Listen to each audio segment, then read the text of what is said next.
दर्शक नमस्ते सबैलाई स्वागत छ हजुरहरूलाई मेरो युट्युब च्यानल सागर ब्लगमा। आज चाहिँ अरू केही नभएर यसो हाम्रै गाउँठाउँको धान खेतीको बारेमा यसो देखाउन गइरहेको छु, भन्न गइरहेको छु हैन। तपाईहरुले यसो हेर्न सक्नुहुन्छ मेरो पछाडि हैन, यो धान खेती। यो लोकेसन चाहिँ कहाँ भन्नुहुन्छ भने मोरङ जिल्ला बेलबारी नगरपालिका वार्ड नम्बर 6 स्थित हो हैन। यो तमाम देखिराख्नु भएको छ यो प्लट। यो प्लट चाहिँ 20 बिघाको प्लट हो क्या। मैले हुन त हाम्रो गाउँठाउँको बारेमा मैले एउटा भिडियो पनि बनाएको थिएँ पहिले हैन। यो त्यही हो धान खेती, हाम्रो गाउँठाउँको धान खेती। यो साल चाहिँ पोहोर सालको तुलनामा यो साल चाहिँ धान राम्रो फलेको यसो अनुभव छ मलाई, यसो आशा छ।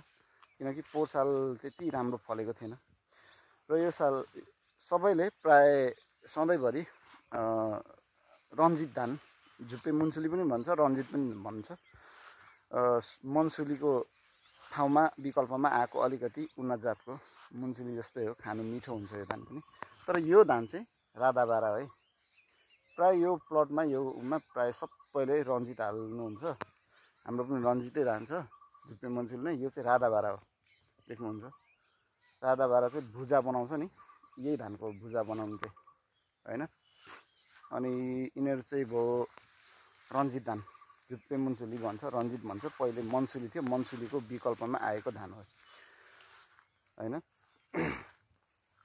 पोहोर सालको तुलनामा राम्रो छ धानको बोट बाला। आशा गरौँ यो साल पनि राम्रै हुनेछ, सोचे अनुसार राम्रै लाभ हुनेछ।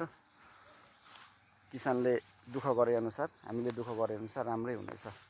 र एउटा सानो कुरा गर्नु गए के भने, हामी किसानहरूले दुःख गरे अनुसार हैन मोल भाउ पाउँदैनौँ क्या। यो धान अन्न बाली जति पनि उत्पत्ति गर्छौँ त्यो पाउँदैनौँ। यो चाहिँ अलिकति सरकारले ध्यान दिए हुने यो प्रति भन्ने मेरो कुरा हो। तर दिँदैन, उनीहरू भ्रष्टाचार गर्नु र भ्रष्टाचारलाई बचाउनुमै उनीहरू व्यस्त छ। गरिब खेती किसान गर्ने, मजदुर गर्नेको दुःख पीडा कहाँ सुन्नुहोस् र उनीहरूले हैन। र यो जति पनि छ यो खेती किसानले धान उत्पादन गर्नुभएको, यो आफ्नै बलबुतामा भनेको बेला मलबिउ पनि पाउँदैन, पाइहाले पनि अब ब्ल्याकमा जस्तै लाइन बस्नुपर्ने, दुनियाँ दिवाना गर्नुपर्ने, दुनियाँ प्रोसेस गर्नुपर्ने हुन्छ क्या। यो दुःखको कुरो छ। र पोहोर साल चाहिँ प्रति बिघा 60-65 मन फलेको थियो। यो साल जहाँसम्म लाग्छ 75-80 मन पुग्छ। 75 मन त क्रस हुन्छ प्रति बिघा जस्तो लाग्छ मलाई। तर हेरौँ पछि अब काटेर थ्रेसर गरेर नापतोल गरेपछि नि थाहा हुन्छ।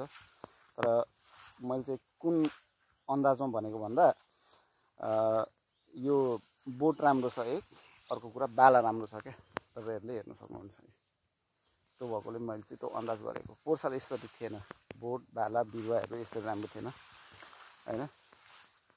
यही हो हाम्रो गाउँठाउँको खेती, धान खेती। हस् त, बिदा चाहन्छु। र अन्तिममा मेरो च्यानल, मेरो भिडियो मन परे च्यानललाई सब्सक्राइब गरिदिनु होला।